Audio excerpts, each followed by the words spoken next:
আমরা ঈদের ছুটিতে গিয়েছিলাম চায়ের রাজধানী শ্রীমঙ্গল। শহরের ব্যস্ত জীবন আর ক্লান্তিকর রুটিন থেকে কিছুদিনের জন্য মুক্তি চাচ্ছিলাম। তাই ভেবেছিলাম প্রকৃতির কাছে একটু শান্তি খুঁজে নিই। আর সেই শান্তি খুঁজে নেওয়ার ঠিকানাই হলো শ্রীমঙ্গল। এটি সবুজে মোড়ানো টিলা, অসংখ্য চা বাগান, ঝর্ণা আর নিরিবিলি পথের শহর। শুধু প্রাকৃতিক সৌন্দর্যই না, শ্রীমঙ্গল আমাদের জন্য ছিল এক ধরনের মানসিক প্রশান্তির জায়গা।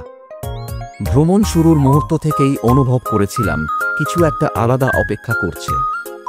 এই ভিডিও দিয়ে শুরু করে কয়েকটি এপিসোডে তোমাদের সাথে ভাগ করে নেব আমাদের শ্রীমঙ্গল ভ্রমণের অভিজ্ঞতা। সাবস্ক্রাইব করে সাথেই থাকো আর বেল আইকনটি ক্লিক করে দিতে ভুলো না।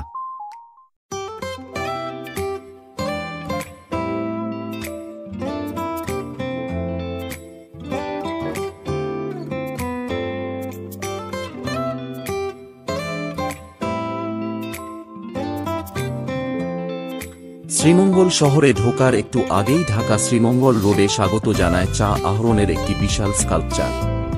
আমরা স্টেশন থেকে শহরের ভেতরে না ঢুকে একটা সিএনজি ভাড়া করে নিয়ে চলে গেলাম সেই স্কাল্পচারটি দেখতে।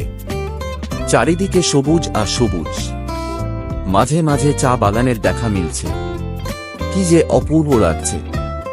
আমাদের এই ভ্রমণের বিস্তারিত তথ্য, কিভাবে যাবেন, কি খাবেন, কোথায় থাকবেন, শ্রীমঙ্গলের খুঁটিনাটি সবই দিয়ে দেব ডেসক্রিপশনে।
আমরা এবার চললাম শ্রীমঙ্গল শহরের ভেতর দিয়ে আমাদের বুকিং দিয়ে রাখা প্যারাগন রিসোর্টের দিকে। প্যারাগন রিসোর্ট শ্রীমঙ্গলের সঠিক ঠিকানা হল অরুণচালা, ভানুগাছ রোড, শ্রীমঙ্গল। এটি শ্রীমঙ্গল শহরের মূল কেন্দ্র থেকে খুব বেশি দূরে না এবং ন্যাশনাল টি রিসার্চ ইনস্টিটিউট বা লাওয়াছড়া জাতীয় উদ্যানের দিকেও যেতে সুবিধাজনক। আমি গুগল ম্যাপের লোকেশন লিংক ও সকল তথ্য ডেসক্রিপশনে দিয়ে দেব। এটা ফিনলে টি এস্টেট, শ্রীমঙ্গলের বুকে লুকিয়ে থাকা এক স্বপ্নপুরী। দুপাশে সারি সারি চা গাছ, মাঝ দিয়ে চলে যাওয়া পিচঢালা সরু রাস্তা, আর সেই রাস্তায় ভেসে বেড়ায় আলো ছায়ার খেলা। চা পাতার গন্ধে ভেসে আসে এক অদ্ভুত প্রশান্তি। মনে হয় যেন প্রকৃতির আঁচলে মুখ লুকিয়ে আমরা খুঁজে নিচ্ছি নিজেকে। শ্রমিকদের ব্যস্ততা, মাথায় ঝুড়ি, গায়ে রোদ, সব মিলিয়ে এক জীবন্ত ক্যানভাস। আর যখন সূর্যটা একটু হেলে পড়ে, তখন চারদিক সোনালি আলো রাঙিয়ে তোলে এই সবুজ রাজ্যটাকে। এই হচ্ছে আমাদের শ্রীমঙ্গল, আমাদের ছোট্ট বাংলাদেশ, যেটা প্রতিটা ভ্রমণ পিপাসু হৃদয়ে ভালোবাসার নাম হয়ে থাকে।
প্যারাগন রিসোর্টটি একটি 5 স্টার মানের রিসোর্ট। এই এপিসোডে আমরা শুধুই চা বাগান দেখব। সিলেট এবং শ্রীমঙ্গল ভ্রমণে আমরা যেসব রিসোর্ট ও হোটেলে থেকেছি তার ভিডিও আলাদাভাবে অন্য এপিসোডে আসবে ইনশাআল্লাহ। এছাড়াও শ্রীমঙ্গলের অন্যান্য দর্শনীয় স্থান নিয়েও আসবে আলাদা আলাদা এপিসোড। দুপুর পর্যন্ত রিসোর্টে রেস্ট নিয়ে দুপুরের পর আমরা বের হই বিভিন্ন চা বাগান দেখতে। শ্রীমঙ্গলের চারিদিকেই শুধু চা বাগান আর চা বাগান। ছোট ছোট টিলা জুড়ে সারি সারি চায়ের গাছ এত সুন্দর করে সাজানো দেখলেই চোখ জুড়িয়ে যায়।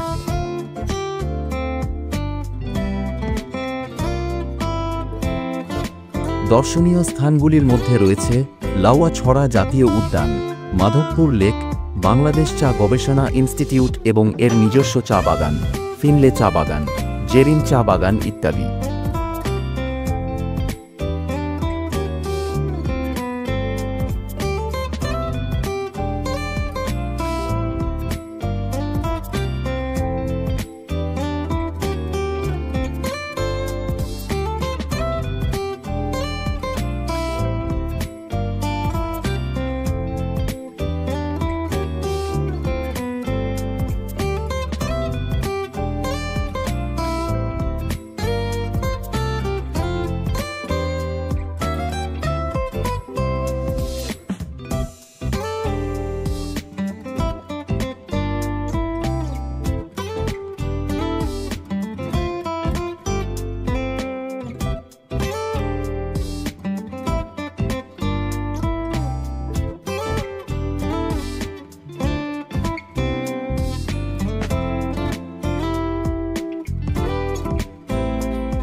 সবার প্রথমে আমরা গেলাম আইকনিক নূরজাহান চা বাগানে।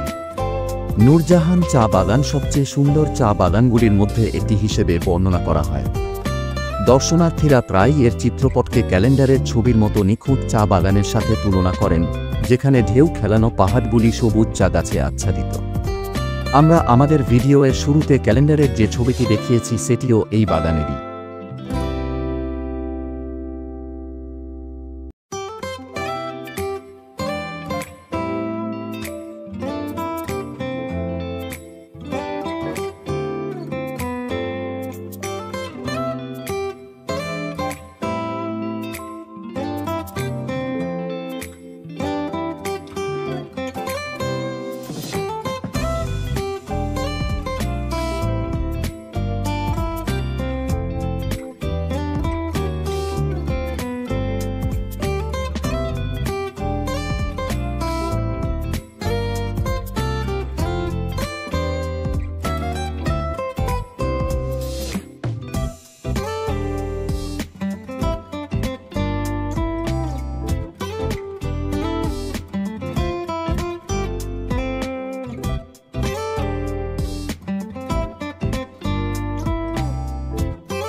এরপর আমরা গিয়েছিলাম দ্য ন্যাশনাল টি গার্ডেনে।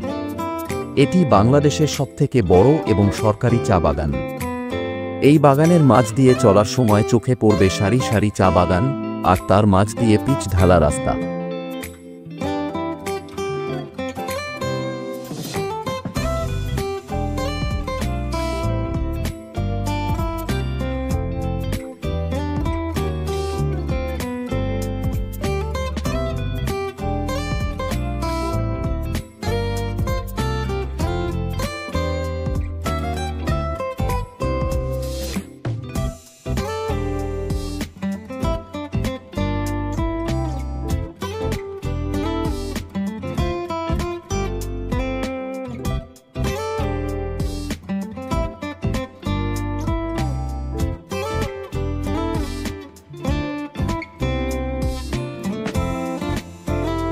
শ্রমিকদের চা উত্তোলনের বিভিন্ন কর্মব্যস্ততা দেখতে দেখতে আমরা এরপর এগিয়ে চললাম মাধবপুর লেকের দিকে। মাধবপুর লেকটি প্রায় 2 কিলোমিটার লম্বা একটি শান্ত সুন্দর লেক।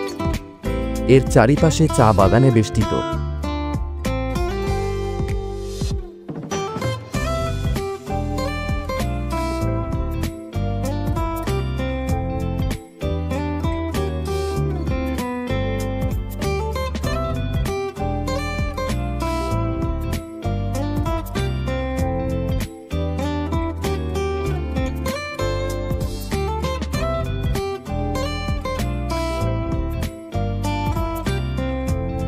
লেকের শান্ত পানিতে নৌকা ভ্রমণ ভীষণ আনন্দের। কাচের ন্যায় স্বচ্ছ পানিতে চারিদিকে টিলাময় চা বাগানের ছায়া দেখতে দেখতে পানিতে ভেসে বেড়ানো এক অন্য অনুভূতি।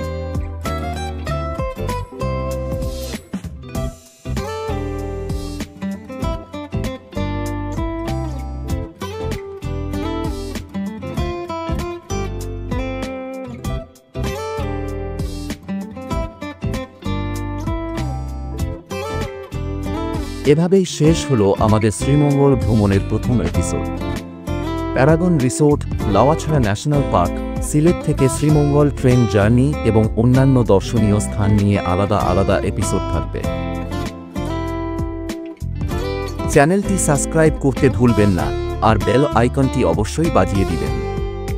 সাথে থাকার জন্য ধন্যবাদ।